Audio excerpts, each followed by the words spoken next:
let me tell you something astonishing, something that might completely reshape how you see one of the most revered women in religious history. We're talking about Mary, known in Islam as Maryam, the mother of Jesus.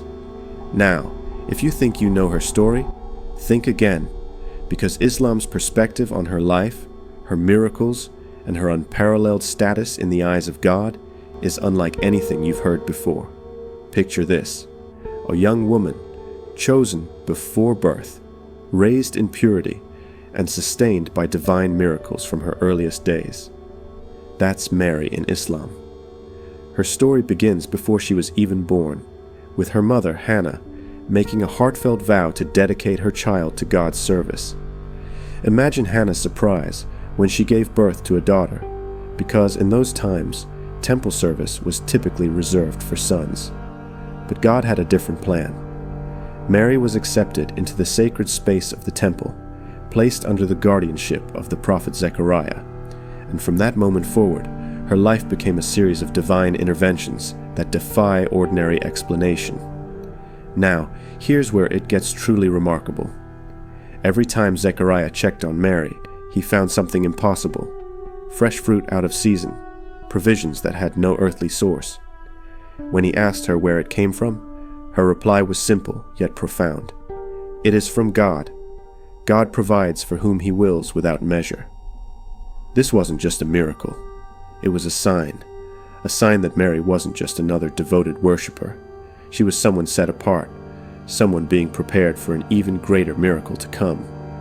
And then came the moment that would change history. The angel Gabriel appeared to Mary, announcing that she would give birth to a child who would be the Messiah, Jesus, the Word of God. Mary, a woman who had never been touched by a man, was understandably shocked. "How can I have a son when no man has touched me?" she asked. The angel's reply echoes through the ages. God creates what he wills. When he decrees a matter, he only says, "Be," and it is. Think about that for a moment. In a world bound by the laws of nature, God chose Mary to demonstrate that he operates beyond them. Modern science still grapples with the concept of virgin birth, parthenogenesis, though it's seen in some species.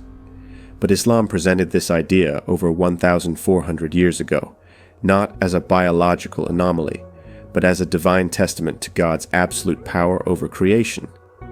But Mary's significance in Islam doesn't end there. She's the only woman mentioned by name in the Quran, not once, but 34 times. That's more than she's mentioned in the entire New Testament. There's even an entire chapter named after her, Surah Maryam, which recounts her story in vivid emotional detail. It describes her pain during childbirth, her loneliness when people doubted her, and her unwavering faith in God's plan. And here's something that might surprise you. In Islamic tradition, Mary is considered one of the 4 greatest women of all time, alongside Asiya, the wife of Pharaoh who protected Moses, Khadijah, the first wife of the Prophet Muhammad, and Fatima, the Prophet's beloved daughter. But Mary stands apart even among these giants of faith, because she was the only one who bore a prophet without ever being married. Now, why does all this matter? Because Mary's story in Islam isn't just a historical account, it's a bridge between faiths. Christians revere her as the mother of Jesus, but in Islam, she's so much more. She's a symbol of unwavering devotion, of divine favor, and of God's ability to make the impossible possible.